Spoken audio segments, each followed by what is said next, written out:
Саламатсыздар ма? Бүгінгі тапсырмасы қайталап үйренетін сөздердің тізімінен шығарманы жазу. Біріншіден сіздерге сөздердің тізімін көрсетіп оқимын, сосын шығармамды оқып беремін. Бастайық.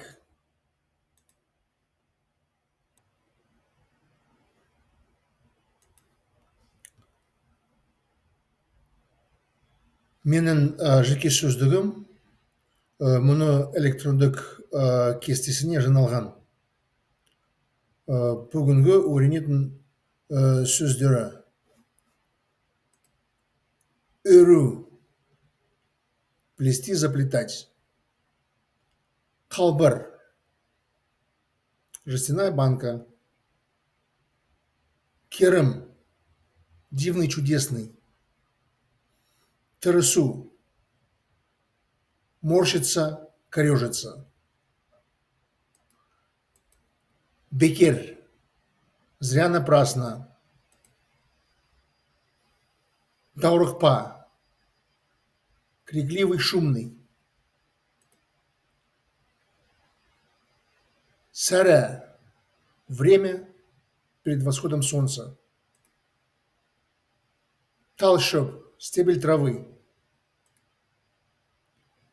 Шөкімдей, клочок. Жым-жырт, тишина, безмолвие. Маң, вблизи, около.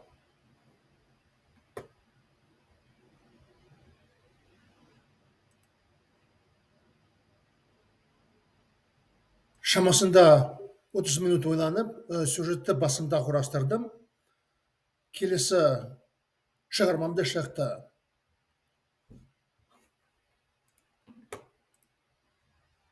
Оны жасанды интеллектіне жіберейін.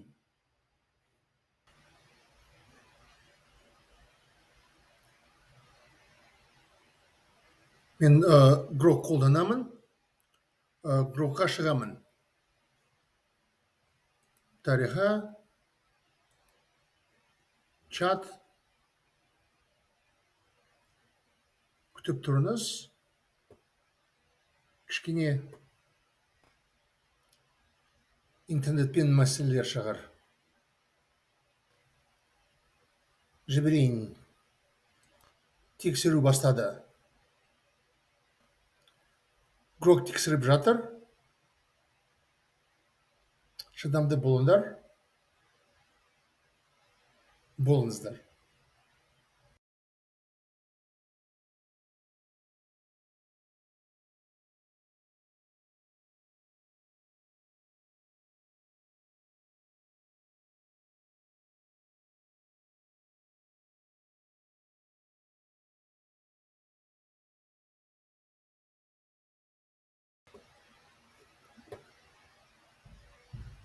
Грок тексеру нәтижесі осылай болады.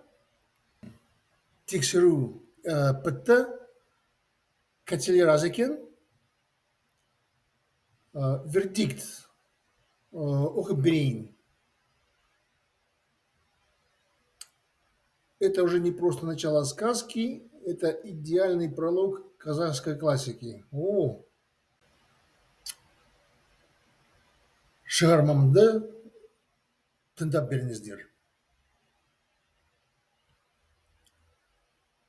Қарт, кемпір пен алтын балық. Бір отбасы аулақ балықшы ауылда өмір сүрді. Балалар өсіп кеткеннен үйден қалаға көшіп кетті. Үйде тек ғана шал және оның кемпір әйелі қалды. Қарттың қатыны даурықпа мінезі болды. Сол себептен қарт үйден ертеңгісінен түніне дейін үйден шығып кетіп жатты. Бүгінгі таңертеңі солай да болады. Қарт ұйқыдан сәреде тұрып, балық аулаға жинауды бастады. Қарсанында кешке ол құрттарды жерден қазып, қалбырға салып, ауды өріп, қармақтарға жіп тартты. Қарт үйден шығып, таза ауада дем алып, айналасында қарады. Айналадағы маңның жыртысына тек ғана бұлбұлдың сайрауды естілді. Тал шөптерден шық салбырап жатты. Қандай керемет кірімсәрі. Қарт бір ойынан сәл тірісіп кетті. Бекер, балаларым, немерелерімді қаладан ауылымызға жібермеді деп ойлады ол. Жағалауға келіп, қарт жердің шөкімдейіне оның мүлігін тастап, суға ауларды тастап қойды. Бұл күні қарт алтын балығын аулап кетті. Бірақ бұл басқа әңгімелесі.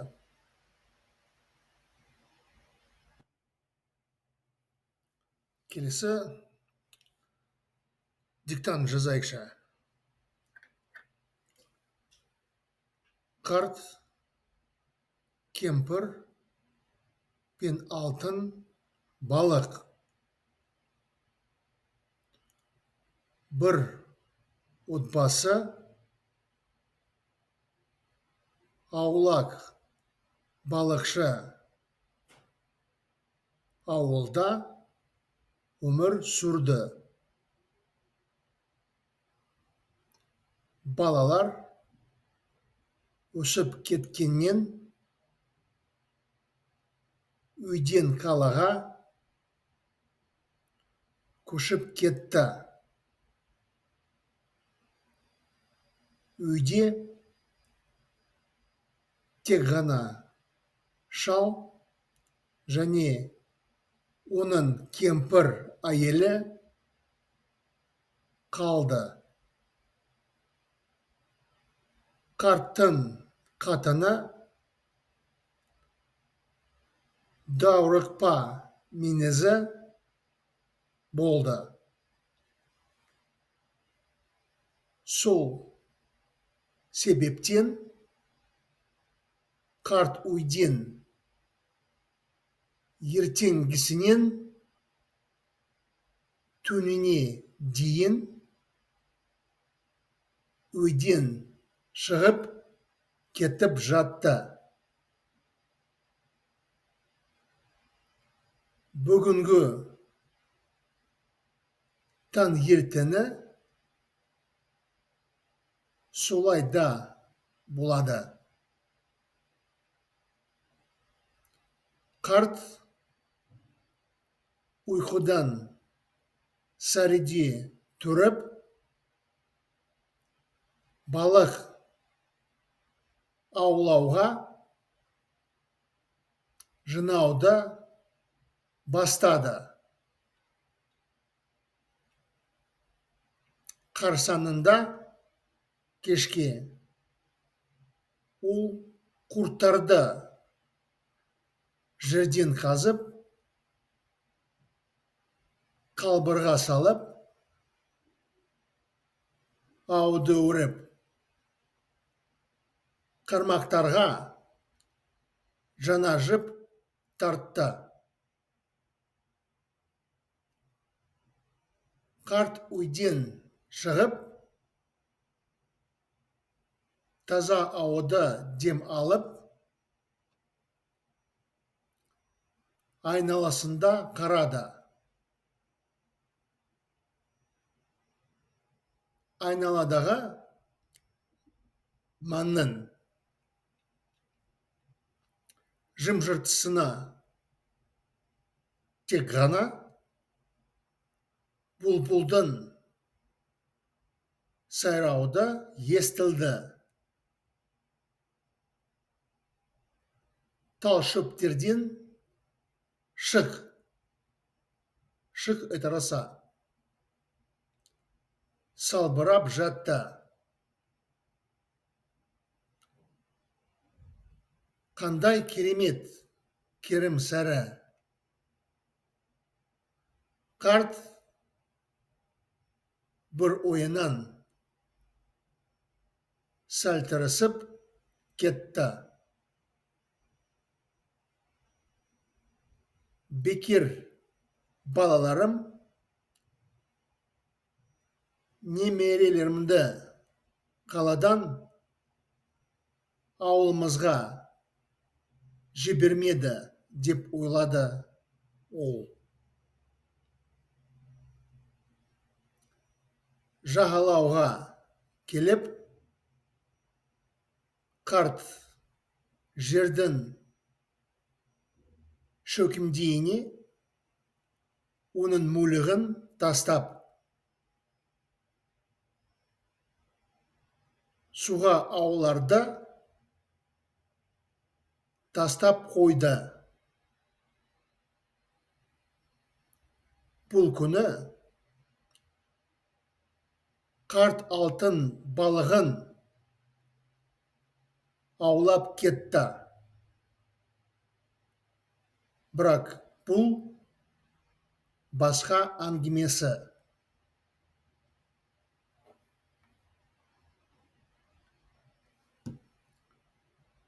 А теперь читаю на русском языке,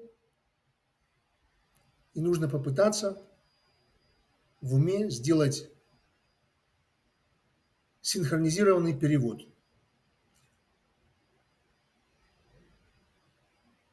Старик, старуха и золотая рыбка.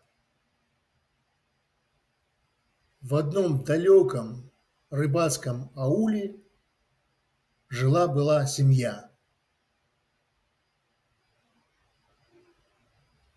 Дети выросли, разлетелись по городам. И в доме остались только старик да его сварливая старуха. Старуха была крикливой, даурыкпа. Поэтому старик с рассвета до заката пропадал на море, и этот день был таким же. Старик встал перед восходом и собрался на рыбалку. Накануне вечером он накопал червей, насыпал в банку, починил сеть, натянул на удочки новую леску. Вышел из дома, вздохнул чистый утренний воздух, огляделся. Кругом тишина. Только соловей заливается. Со стеблей травы капает роса. Какая же красота эта утренняя заря! Заря саря. Старик поморщился от одной мысли. Зря дети не отпустили внуков из города в аул, подумал старик. Дошел до берега, бросил пожитки на траву и забросил сети в воду. В этот день старик поймал золотую рыбку. Но это уже совсем другая история.